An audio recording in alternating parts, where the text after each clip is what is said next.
Al día con la salud.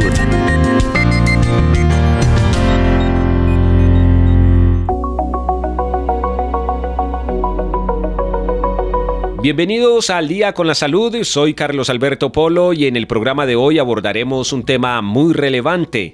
Tiene que ver con la osteoporosis. Esta enfermedad puede afectar gravemente la calidad de vida de muchas personas. Comparto con ustedes una serie de datos importantes publicados por la Academia Nacional de Medicina de Colombia en noviembre de 2022. Según un estudio de prevalencia, se identificaron 249.803 casos con diagnóstico de osteoporosis en personas mayores de 50 años. Asimismo, se calcula una prevalencia de 2.440 casos por cada 100.000 habitantes. El 92% de los casos registrados eran mujeres con una relación mujer-hombre de 12.3/1. La prevalencia por sexos, según ese estudio de osteoporosis, es de mujeres 4.210 casos por cada 100.000 personas y en hombres 395 casos por cada 100.000 personas. Estos datos coinciden con la literatura mundial. La osteoporosis, según ese mismo estudio, con fractura, ocurrió en el 18% de los casos anotados en el registro, y en Colombia particularmente, los departamentos con mayor prevalencia de osteoporosis son Risaralda, Antioquia y Caldas, probablemente porque en estas zonas el registro es más juicioso que en los demás departamentos. Para profundizar en este tema de la osteoporosis, está con nosotros el doctor Anderson Zúñiga, a quien le damos la bienvenida. Médico, gracias por acompañarnos de nuevo. Muchas gracias, Carlos. Esperamos que este tema sea de beneficio para todos, para mejorar la calidad de vida y prevenir esta enfermedad.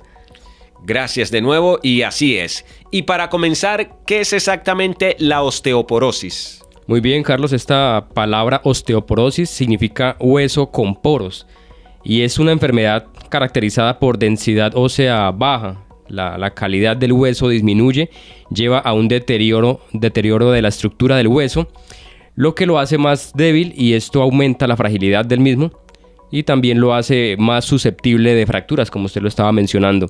Normalmente es una enfermedad del adulto mayor, pero que tiene que ser tenida en cuenta desde la niñez incluso y en la juventud, ya que se hacen los depósitos de calcio en el hueso a esta edad.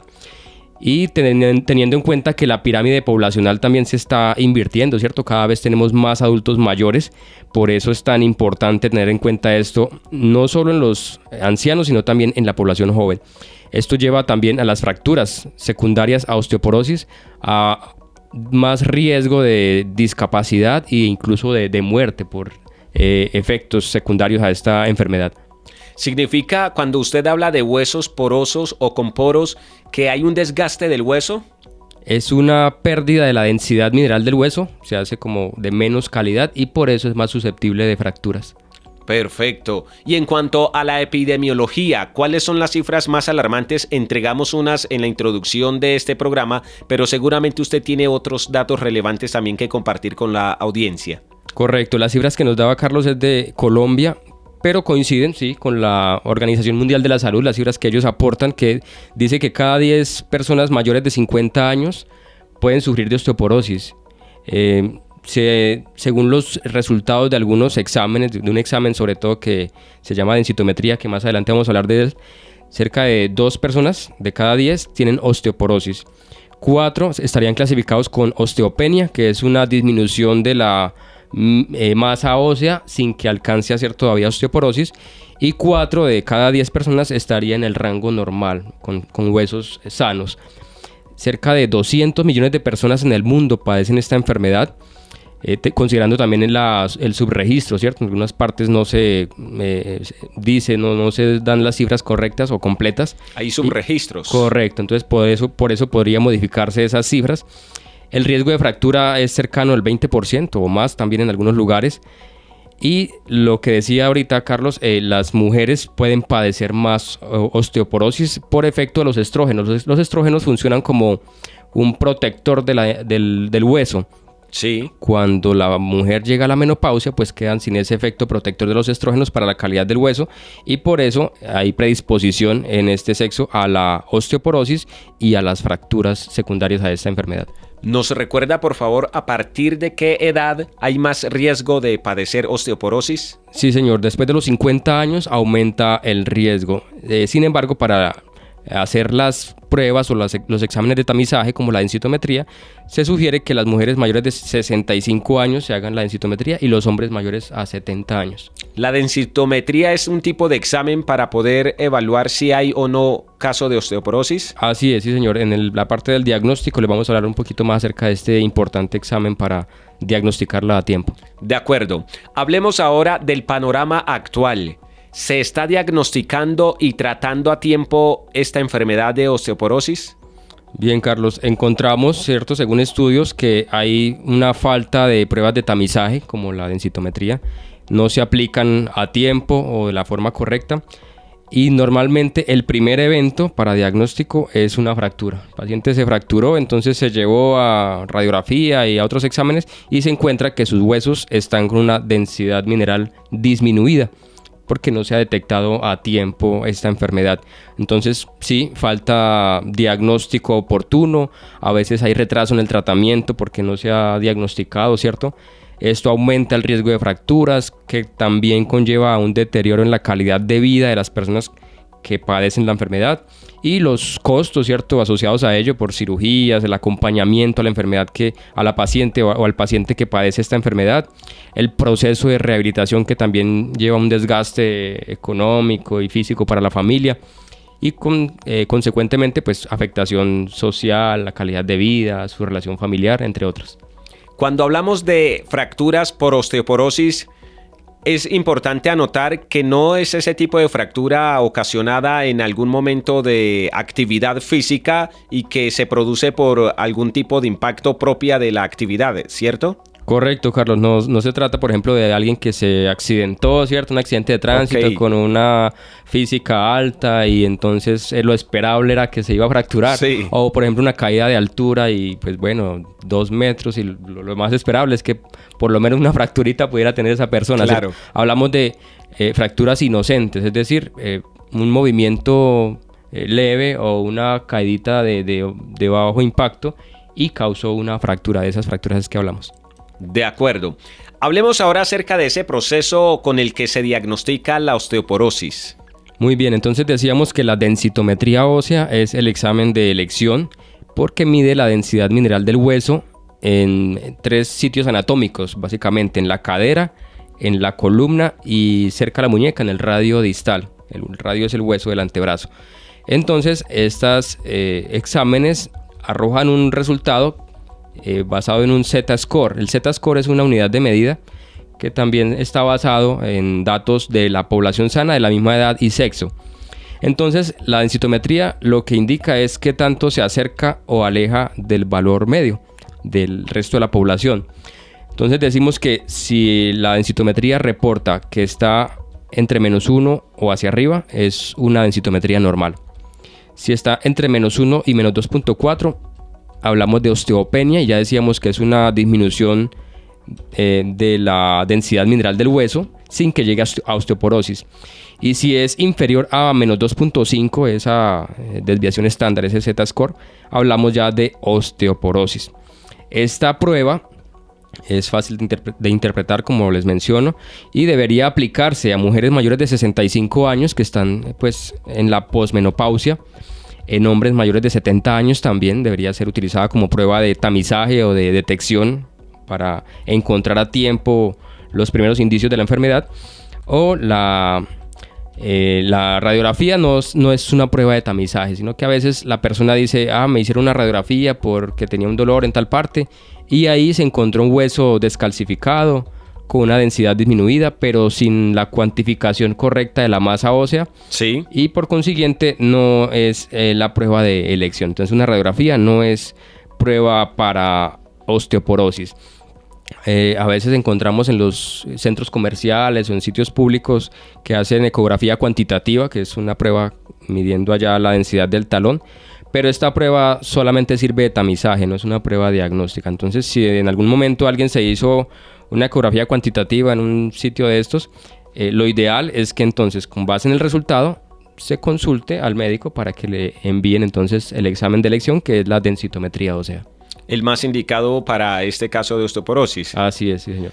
Bien, en ese proceso de diagnóstico, me imagino yo, existen una serie de factores de riesgo que son comunes a las personas que son propensas a padecer de osteoporosis. ¿Cuáles son estos factores? Bien, al igual que con otras enfermedades, existen factores de riesgo. Ya decíamos, son situaciones o condiciones que aumentan la probabilidad de sufrir una enfermedad. Y existen factores de riesgo para la osteoporosis también, que son no modificables y otros que son modificables. Dentro de los no modificables encontramos la edad, ¿cierto? A mayor edad, mayor riesgo. El sexo, ya decíamos también que hay más riesgo en mujeres que en hombres.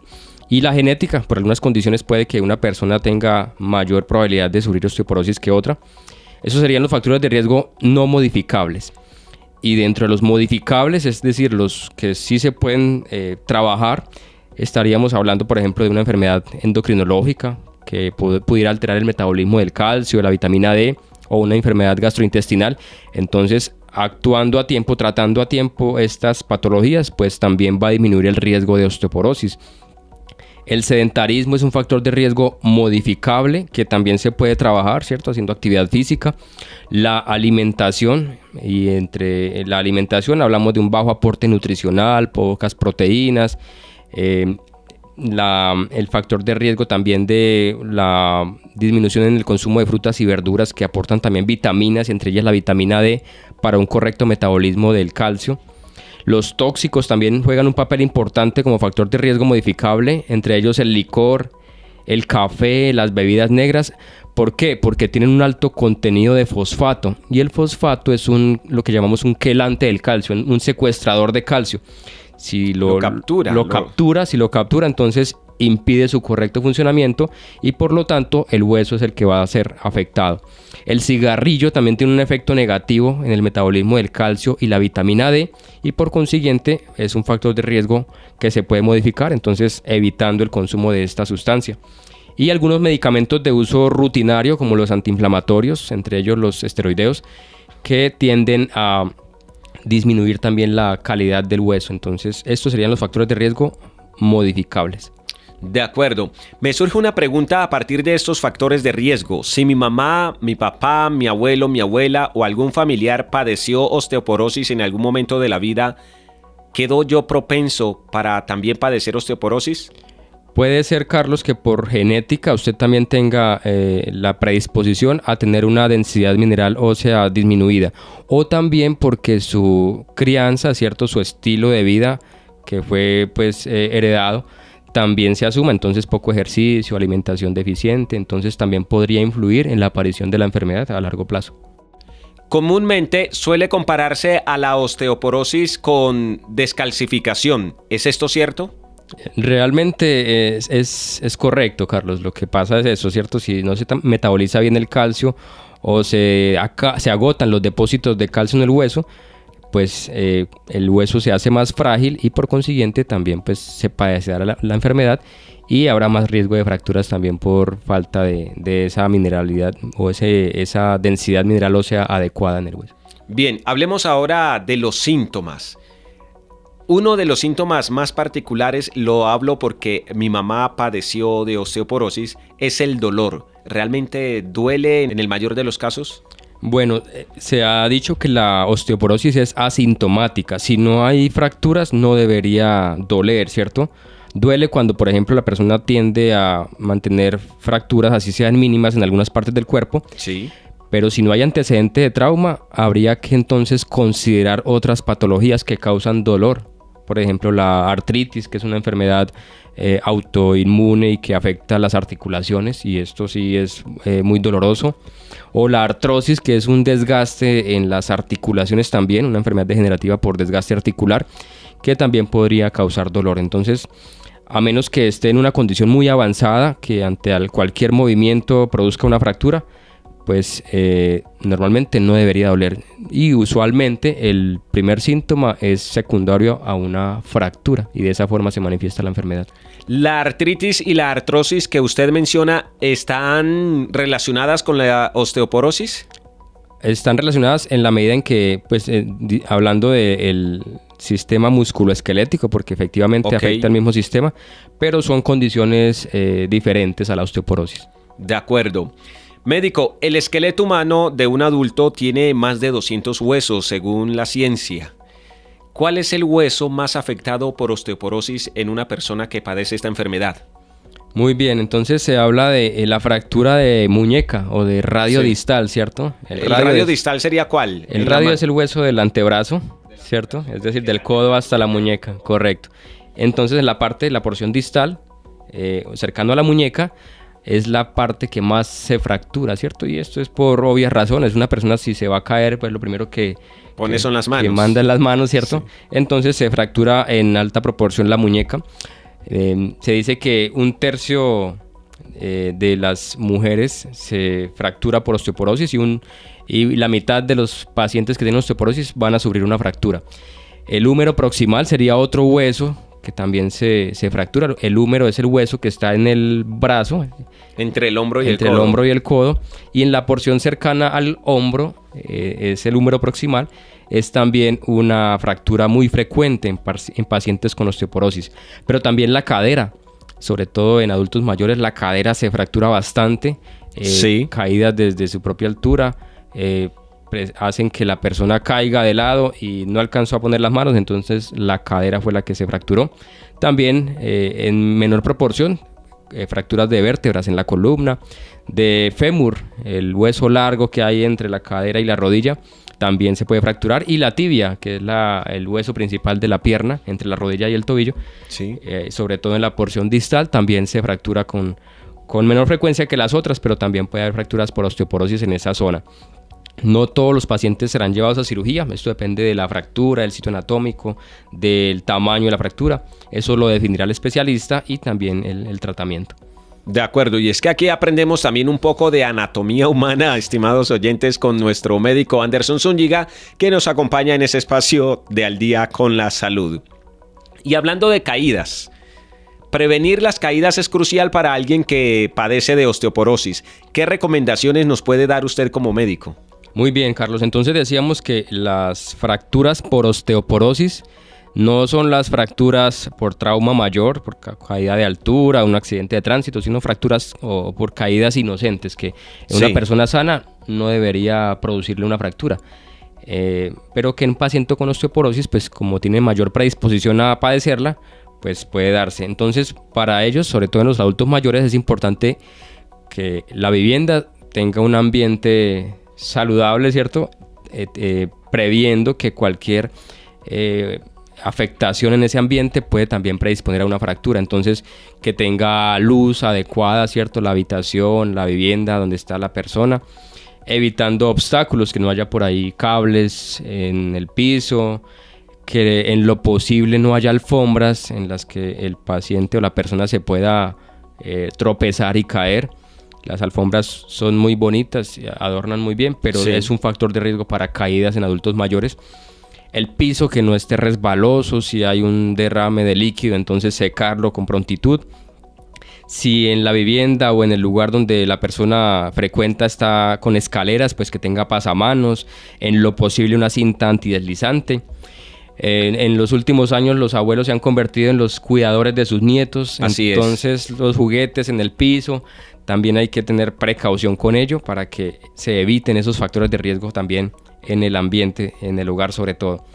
Y algunas condiciones médicas también deberán ser tenidas en cuenta, sobre todo el vértigo que les produce a ellos mareo, inestabilidad, algunas situaciones en los ojos que causan en ellos disminución en la agudeza visual, y entonces por eso también podrían tropezarse con mayor facilidad y caer.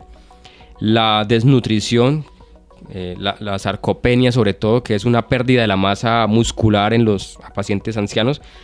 Entonces, si se pierde ese músculo, que es el que ofrece resistencia para que el paciente pise o la persona pise con firmeza. Sí. O también, si en caso de que se caiga, pues ese músculo servirá como protección al hueso. Entonces, en los casos de desnutrición o de sarcopenia, pues también quedarán sin esa protección y estarán más vulnerables a las fracturas. Y algunos medicamentos, por ejemplo, hay personas que toman medicamento para el insomnio, entonces les da el sueñito en la noche, pero en el día también mantienen con somnolencia, y esa somnolencia puede predisponerles también a las caídas, entonces mucha precaución en personas que usen ese tipo de medicamentos. Son recomendaciones que nos entrega el médico Anderson Zúñiga para prevenir las caídas, algo importante teniendo en cuenta que estamos hablando de personas adultas mayores con casos de osteoporosis. En cuanto al tratamiento, ¿qué opciones existen para una persona que padece de esta enfermedad?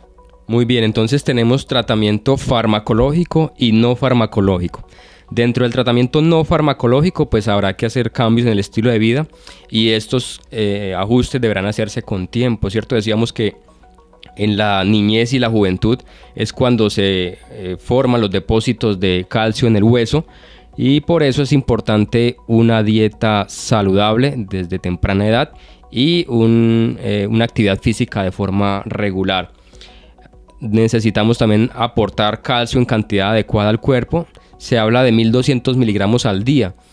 Las personas que consumen lácteos saben que un vaso de leche les aporta cerca de 250 miligramos de calcio al día. Entonces una persona puede, por ejemplo, consumir 2 vasos de leche al día.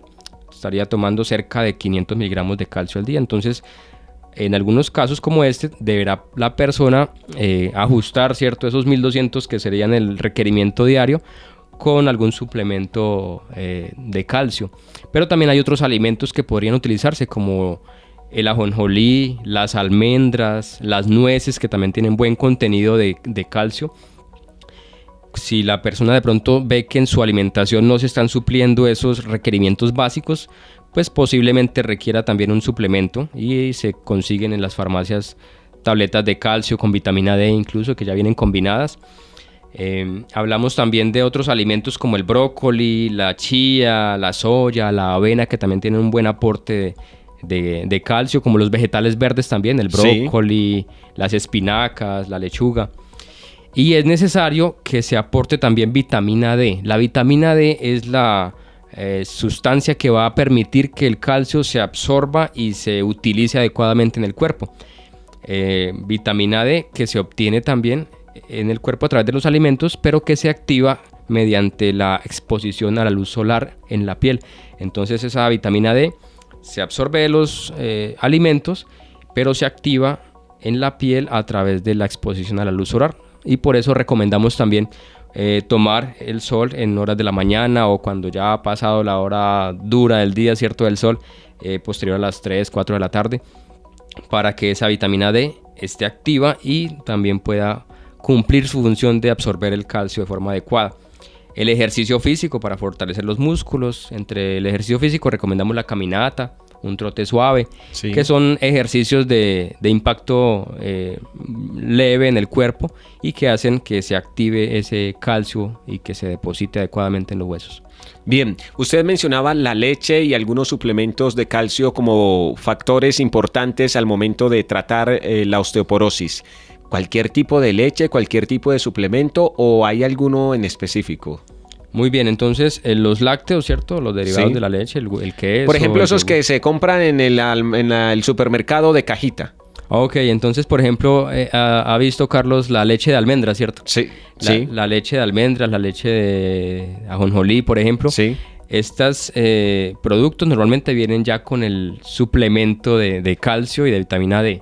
Si la persona la está elaborando en la casa, pues se recomienda que se tome o se consuma incluso con ¿cómo le diríamos? El bagazo o el afrecho, ¿cierto? Sí. Porque hay personas que la cuelan, entonces botan la parte que lleva el calcio, entonces no estarían aportando la cantidad adecuada de calcio y de vitamina. Esa parte también es consumible. También debería consumirse, claro, porque allí está también el calcio y la vitamina D. Y entonces es más recomendable esta leche natural de estas almendras que la leche de vaca que venden en cajita.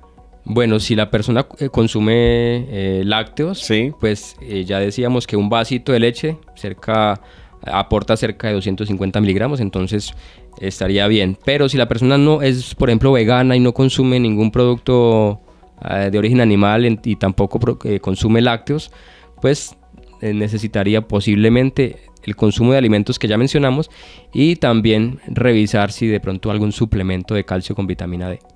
Y recordarles a ustedes, estimados seguidores de Al Día con la Salud, que estas recomendaciones las entrega el médico Anderson Zúñiga. No obstante, no reemplazan a su médico de confianza. Por ende, por favor, vaya, usted dice, vea, escuché un programa en la radio, dijeron esto, ¿usted qué me recomienda? ¿Lo puedo seguir o no lo puedo seguir? Recuerde que es su responsabilidad porque cada organismo es diferente y cada organismo reacciona de maneras diferentes, incluso frente a los alimentos. Así es, Carlos, y tener en cuenta, por ejemplo, las preparaciones que venden en las farmacias, el calcio, viene en dos formas, en forma de citrato o en forma de carbonato. Si la presentación que tiene dice carbonato de calcio, es necesario tener en cuenta que no se absorbe en medio ácido. Entonces hay personas que consumen el calcio en polvo, sí, y se lo aplican a los jugos. Ajá. Pero resulta que si es carbonato de calcio y se lo aplicó a un juguito de naranja, pues posiblemente no se absorba de forma óptima en el organismo. Y hay también medicamentos que son considerados antiosteoporóticos, antiosteoporosis. Ahí encontramos bifosfonatos, otros como los anabólicos, el teriparatide, que deben ser prescritos siempre por un especialista, ¿cierto? De acuerdo. Estos medicamentos lo que buscan es formar hueso y evitar que se descalcifique para mantener la calidad de esos huesos en el cuerpo, pero tienen posibles efectos adversos, interacciones con otros medicamentos, algunas contraindicaciones. No todos los medicamentos le sirven a todos los pacientes, entonces por eso siempre es necesario consultar para que sea el especialista quien indique el tratamiento. Extraordinario. Médico, me faltan 12 años para llegar a los 50. Significa que me faltan 12 años para empezar a ser parte de esa población con riesgo de padecer osteoporosis, pero yo no la quiero padecer, quiero prevenirla. ¿Puedo prevenir desde ya que yo padezca osteoporosis cuando pase los 50 años? Sí, señor, se puede prevenir y decíamos que desde la infancia, ¿cierto? Ayudando al niño a que tenga un estilo de vida saludable, y entre ese estilo de vida saludable pues recomendamos una alimentación rica en alimentos que puedan aportar calcio y vitamina D al cuerpo, que se pueda, por ejemplo, exponer al sol en la mañana y en la tarde cada día, para que, ya mencionamos, el aporte de vitamina D es importante y de esa forma también se pueda prevenir la osteoporosis. También para evitar la enfermedad o disminuir su efecto, pues hacer actividad física de forma regular, y eso hace parte también de la prevención. Por eso es necesario, digamos que hacer que los niños adquieran hábitos saludables desde temprana edad. El hueso es un reservorio hasta los 25 años, es un reservorio. Ya después uno empieza a gastar esas reservas de calcio que hay en el hueso. Por lo tanto, es necesario hacer el aporte diario de forma adecuada. Significa que hay oportunidad hasta los 25 años de generar esas reservas nutricionales y de vitaminas en los huesos, que son los con los que ya hemos de convivir el resto de la vida. Correcto, así es. Y posterior a esa edad, pues ya entonces a hacer el aporte adecuado cada día. Conocemos que en Colombia el contexto socioeconómico y cultural es de a veces muchas carencias, pero para ustedes también desde la parte pública existen programas de alimentación, programas de nutrición, y aquí los invitamos para que se acerquen a la alcaldía de su municipio y conozcan estos programas que existen precisamente en cuanto a alimentación y a nutrición desde la primera infancia en muchos de los casos. Médico, gracias por esta valiosa información que ha compartido con nosotros. ¿Qué palabras finales darle a nuestra audiencia? Listo, Carlos, muchas gracias, y esperamos que estos aportes sean tenidos en cuenta y aplicados en nuestro diario vivir. Y recordar que Jesús, o Dios, siempre quiere nuestro bienestar y dice: amado, deseo que seas prosperado en todas las cosas y que tengas salud, así como prospera tu alma. Amén. A ustedes muchas gracias, estimados oyentes, por acompañarnos en este espacio de Al Día con la Salud. Recuerden que la prevención es fundamental y que este espacio no reemplaza a su médico de confianza. Vaya a él, vaya al profesional de la salud y él le recomendará lo que a su cuerpo le ha de funcionar. Nos vemos en el próximo episodio de Al Día con la Salud. Un abrazo grande, cuídense mucho.